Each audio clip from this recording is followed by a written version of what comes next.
Welcome to the HCI family of podcasts. We're your source for personal, professional, and organizational growth and development.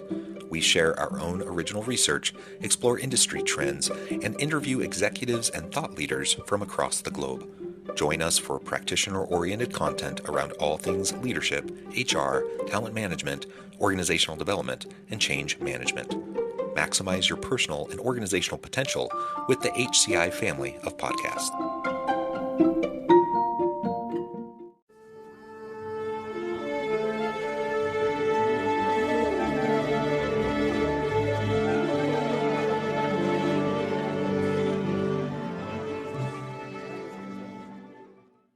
Dr. Carrie Graham, welcome to the conversation today. Oh, thank you so much for having me, John. I appreciate it. I'm excited and looking forward to where our conversation goes. Me too. Thank you so much for joining me. You're joining me from the North Carolina area. I'm south of Salt Lake City in Utah. And today we're going to be talking about adult learning and how we can improve adult learning initiatives within our organizations. Now, we know that there are major skills gaps in the labor force. For a variety of reasons. There's a wide number of causes behind that. But the reality is that we have skills gaps and the nature of work is shifting rapidly. Technological advances are being thrown at us constantly. And so the need for constant reskilling and upskilling is as high as it's ever been. And we need to develop cultures of learning within our organizations. And I think most leaders would agree to everything I just said. They would say, yeah, Absolutely. we would need to do that. The problem is most organizations aren't very good at it. They either don't have good in-house training programs, or they try to pull in, off the shelf stuff from outside, and sometimes it fits their needs, sometimes it doesn't. It's often very expensive. And so, anyways, we're going to unpack this, explore this, and try to think through what it means to have really great adult learning for our workforce, given the current context and where we're going in the future of work. As we get started, I wanted to share Carrie's bio with everybody. Carrie Graham cares about your employees and clients. She's an adult learning strategist and training consultant who helps businesses improve learning engagement, information retention, and skill application. Dr. Graham turns adult learning and workplace learning theories into practical strategy to improve trainings in your organizations. And that's why she's on the show today. Again, great to have you, Carrie. Anything you would like to add by way of your background or personal context before we dive on in? I think it's important for people to understand that I actually come from healthcare. So my first degrees are in healthcare. I worked as a clinician for a number of years and then transitioned to being a faculty member for over 2 decades. And that's really where, when people say, the next question is always, well, how did you arrive at doing this body of work? Mm. And it really, as a healthcare provider, you are tasked, and I was tasked with asking really critical questions, looking very carefully at the situation, quickly developing an effective solution to that. Right, that's the healthcare part of it. But then the curriculum development for 2 decades, developing courses that provide students an opportunity to learn knowledge and skills, but that meet a national certification. It's not an easy undertaking. And so that's the path in which I've journeyed. And I was always searching for that one more thing. But honestly, John, I realized that during my doctoral work and learning about adult learning and workplace learning, that's when the fire grew inside of me, and realizing that there's so many opportunities for us to improve the experience of employees. Yes, absolutely. And my background in the HR space as a practitioner was first in training and development. And so my first love was in teaching and in doing training programs. And then I was pulled into academia as well, where I've been for the last close to 20 years now.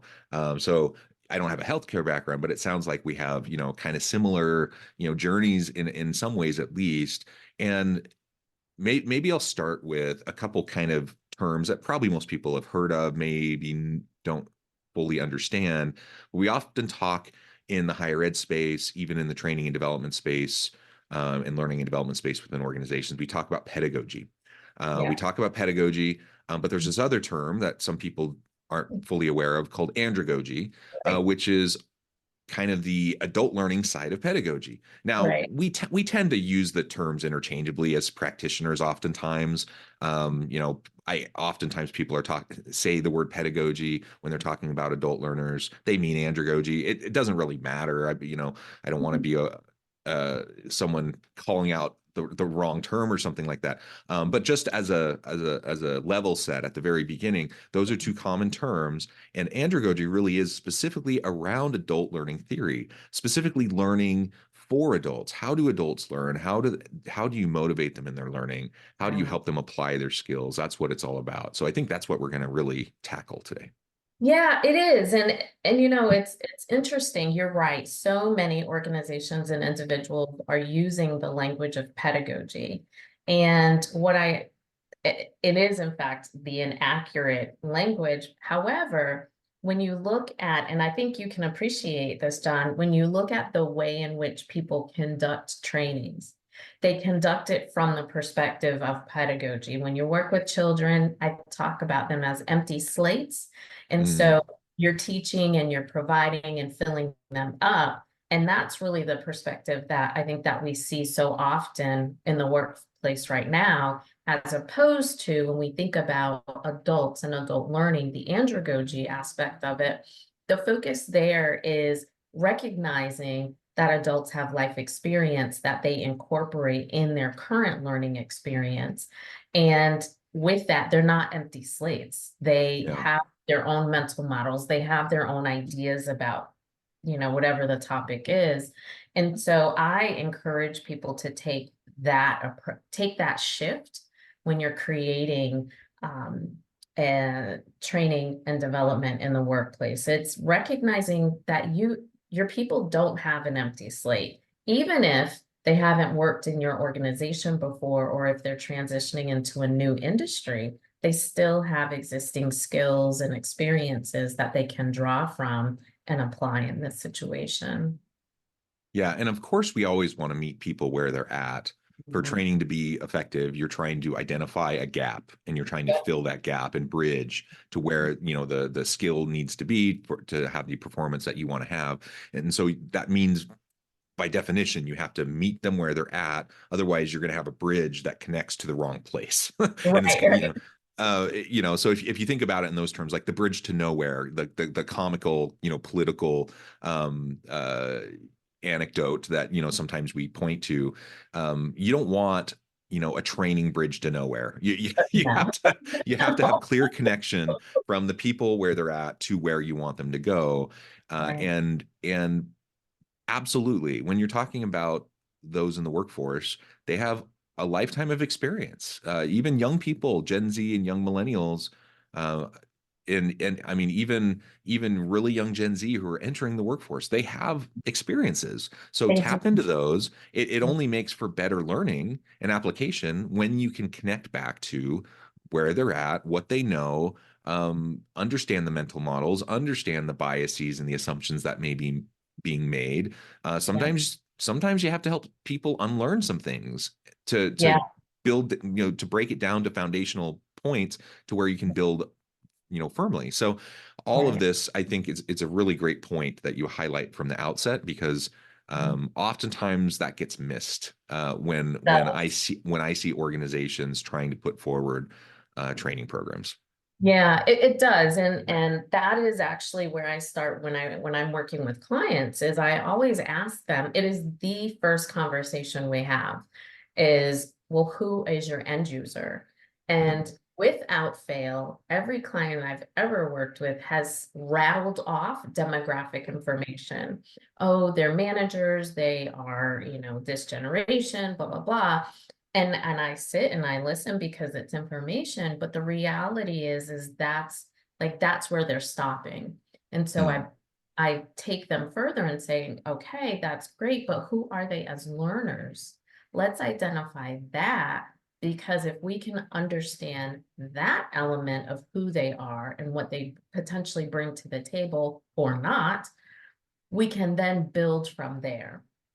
And it's really interesting that once I start having a conversation with people around looking at your end user through the adult learning lens, I can see the light bulbs going on. And without fail, they always say, I haven't thought of it in that regard, or I Mhm. recognize, like they're able to see the gaps in the training effectiveness and efficiency as well.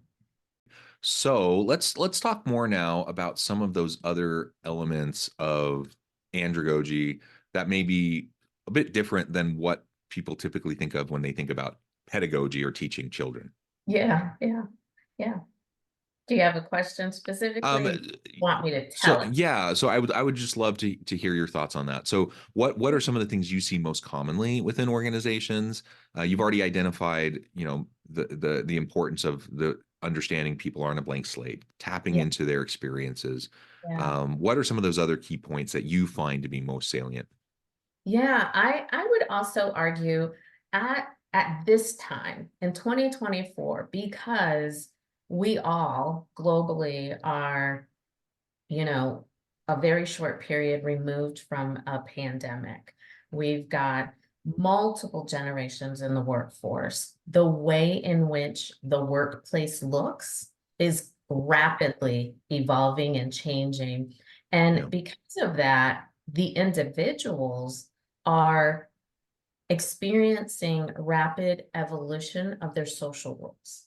Now, what I mean by social roles, just to be clear, is during the pandemic, during the shutdowns, I should say, we have had so many, I can't even count, individuals who are working parents, but now they're working parents at home with their children and becoming participants in their children's education. We Yeah. also have individuals who, given middle age and even younger, are caring for aging relatives. People's social role has significantly changed. And that, in fact, has an impact on their ability to work, their capacity, their motivation. So if an employer is putting together, I need everyone to come on site, we're going to have a day-long training session. It may be the best training session available, but you are not attending to the needs of the individuals you want there, your employees. Um, and so And that and can I also say it's probably not the best training ever. it's not, it's not, it's I mean, not. almost always you're going to have people scratching their heads. Why did I have to come in for this all day? Could this not have been a 1 hour thing, or Could it have been an email, could it right? have Like, been an email? right. So I would say it's the recognizing that adults are experiencing changing social roles. I was talking to a colleague and I was sharing with them how you may have a team of individuals, but each of those team members are at different phases of their life. So you've got someone who's straight out of, like, they're new to industry, new to their profession, they're eager, and I'm making generalizations, but Yeah. their motivation can be around professional development, professional growth. You take someone who's middle-aged and, they're thinking, okay, I've got another 15, 20 years to go. Have some lifestyle changes that I want to pursue. And you've also got people who are near the end of their Mhm. career. And some of them are holding on, like, I just need to make it to retirement. So, how those three different individuals approach attending a training is very different. And employers are doing themselves a disservice if they're not acknowledging that. Yes. And as I was joking a moment ago, you have to recognize that kind of mandated trainings where you're pulling everyone in, you better have a really good reason and purpose behind it. It Yes. better be really well designed, Yeah. so it's worth people's time. Yeah. And that may sound obvious, and it may sound like, oh, well, of course that's the case, but we both know that that's not the case It does. often, like It probably does. most of the time.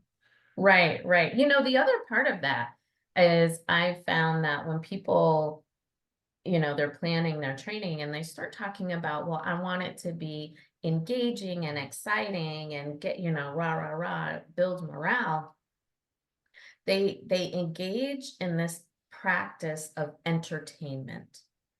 Yeah. And I get really bothered by that. But I encourage people that move away from the entertainment and focus on engagement. They are not the same thing.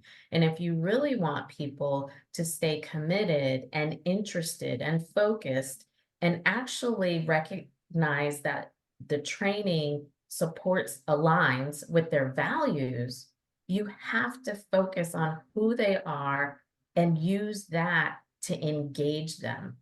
But we all have been to some type of training where the approach was, we're going to bring in this good name to rah, rah, rah, bring in a celebrity.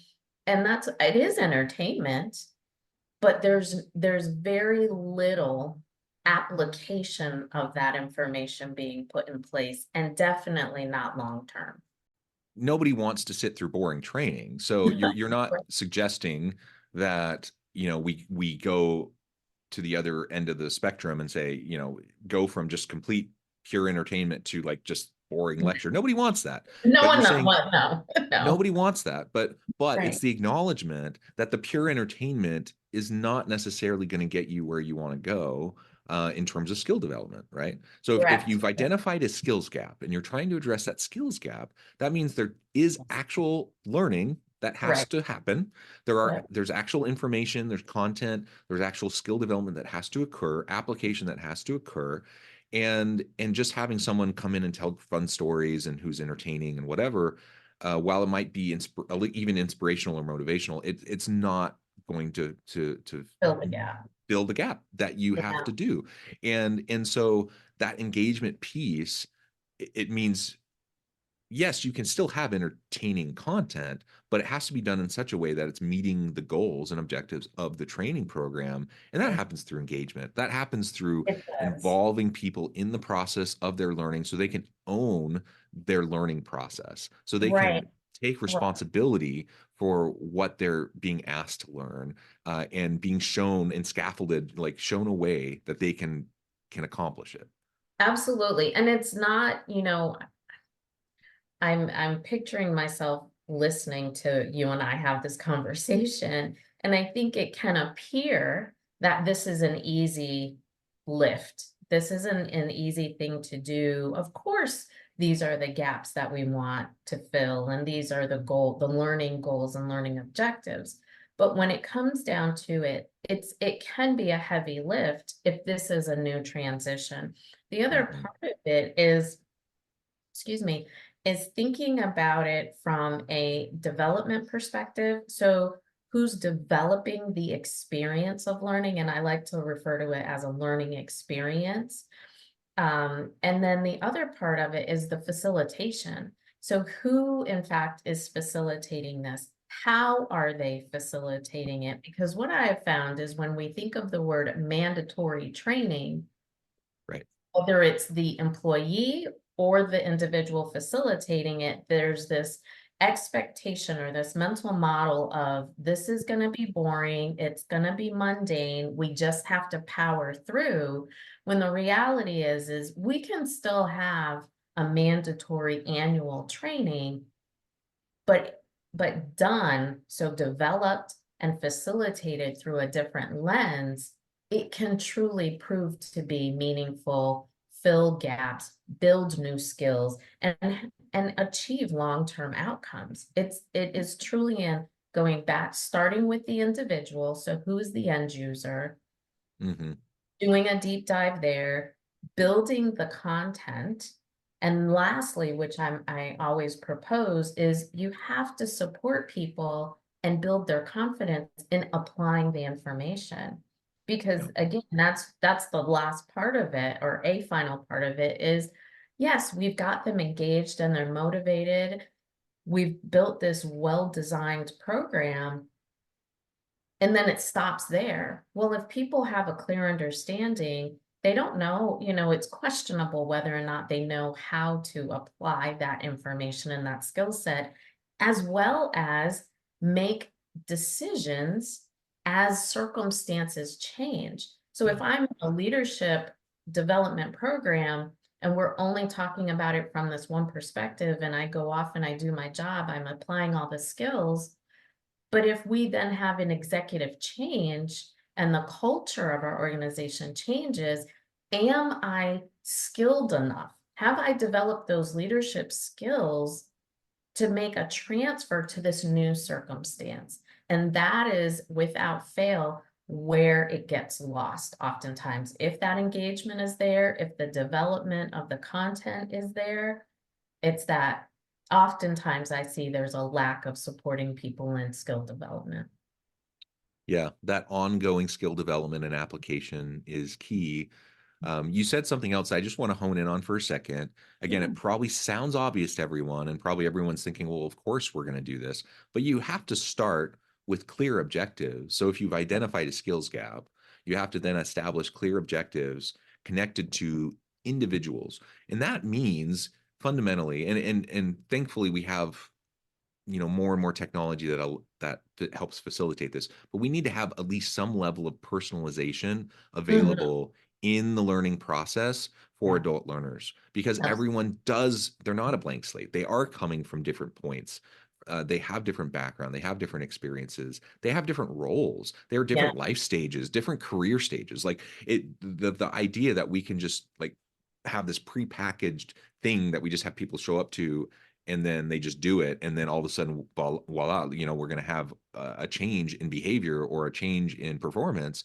It's Mhm. kind of comical that we kind of Yeah. think that, yet that's whether people think that or not, that's kind of the practice. That's how it It often is. happens within organizations.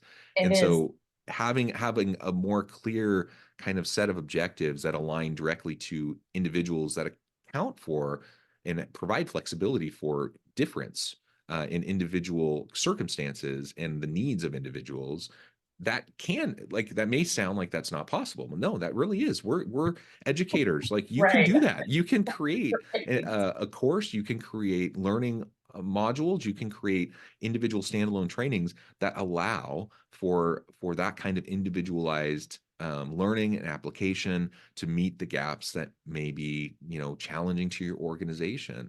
And so if people who are watching or listening, if you're like nodding along, you're like, of course we need to do that. So then I guess the question is, well, if people recognize that, why doesn't it happen? What can we do within organizations to really champion the type of adult learning strategies that you're suggesting, so that we can have meaningful, impactful learning and development offerings to help reskill and upskill our people, so we can do cool stuff, so people can feel like they're empowered and fulfilled in the work that they do. Yeah. Yeah. Well, you know, I think when we give consideration to developing a training, there are a couple reasons that it gets developed. It's reactionary. Mhm. And so typically, if it's reactionary, it's often done very quickly.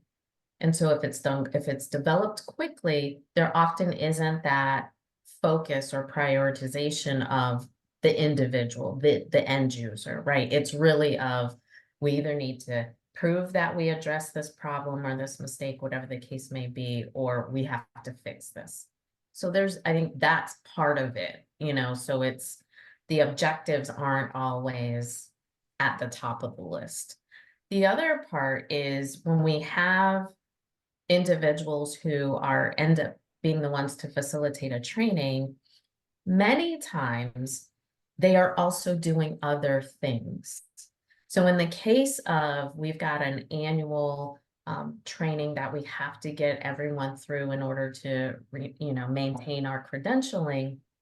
If those facilitators or those developers have been working on other projects all year, and we're in the fourth Mhm. or end of third quarter, fourth quarter, end of year, there's so much that they're trying to balance. Again, oh yes, let me, give some attention to who the end users are and develop these well-structured objectives to support it. That it often falls lower and lower on the list of priorities.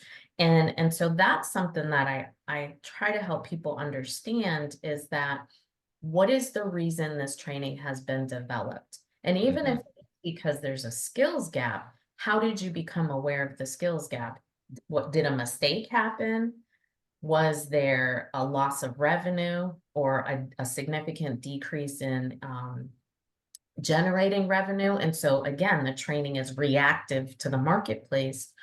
Or was there a change in the organizational structure that mandates, again, it's those reactions to developing a training. It's critical. It is critical. So yes, it's we are having a very basic conversation about fundamentals, but as we all know, when work gets busy, the fundamentals sometimes go away, and that's what becomes our practice. It's not relying on the fundamentals. We're living in this world of AI, and we just are. And so there's this expectation for a lot of people is you need to get up to speed. You need to allow AI to do the work.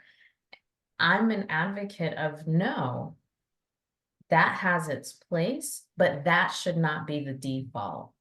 You still need to understand the individuals. And the way to understand people is to have conversation with them, engage with them. That's how you understand where they are. It's not simply looking at a list of what are the titles that need to go through this training. And so yes, we need to revisit the basics, but also considering the fundamental insights don't always happen. Another thing that I wanted to share with along those same lines, which I've never understood, and John, I'm hoping, given your background, you can explain this to me. Budgets. The the budget, right? So yes, we are gonna line item X amount for training and development. As the year goes on, we got to pull money from someplace. Well, that's where we're gonna pull it from. Yeah.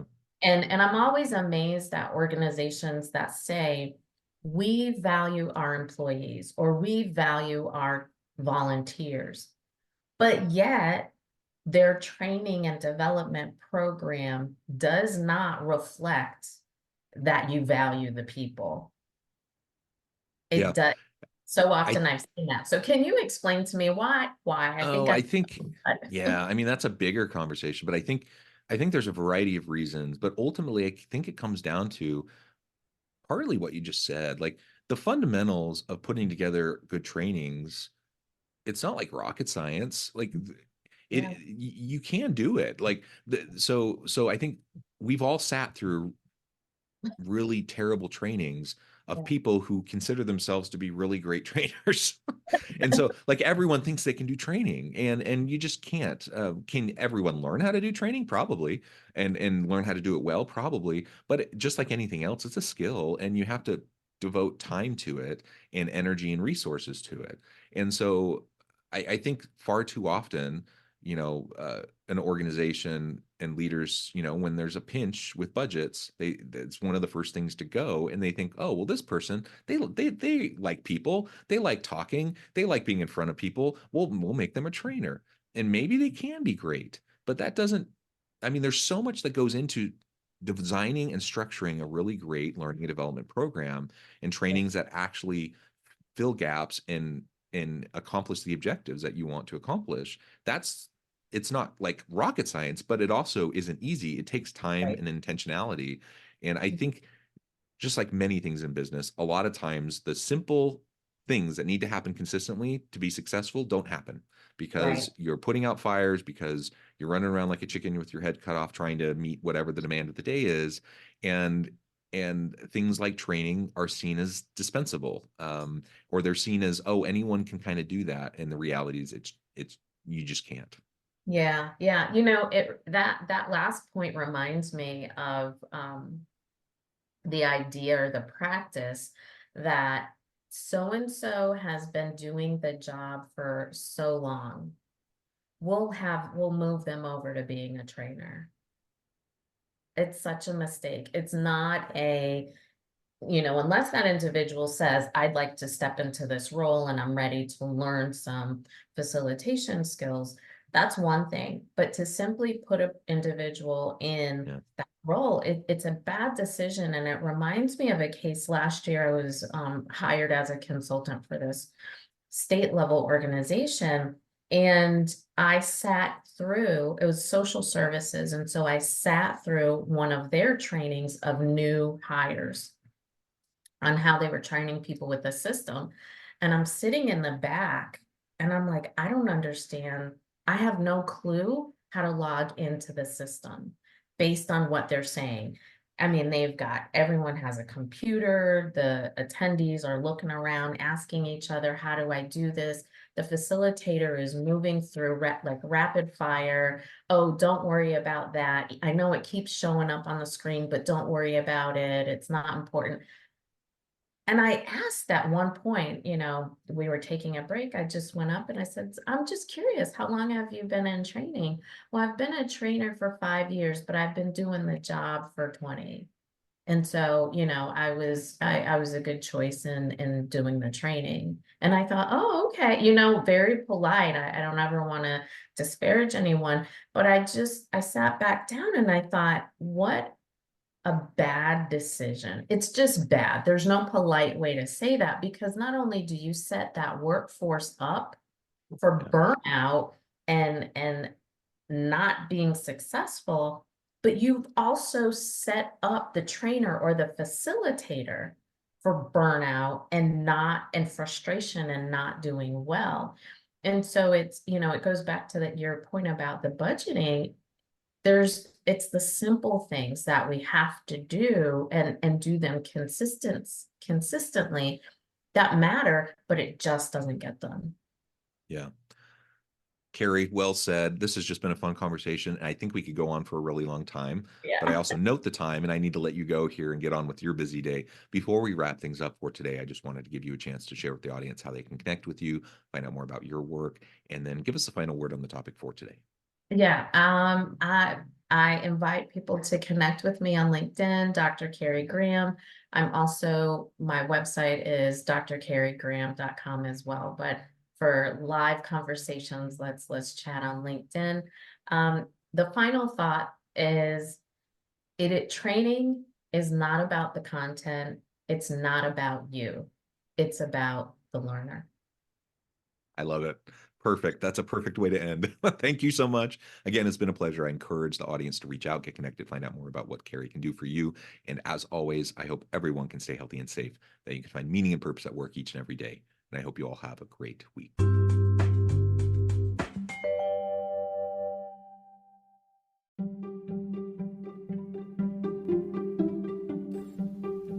Thanks for joining us for this episode of the podcast. We hope you stay healthy and safe, and please join us again soon.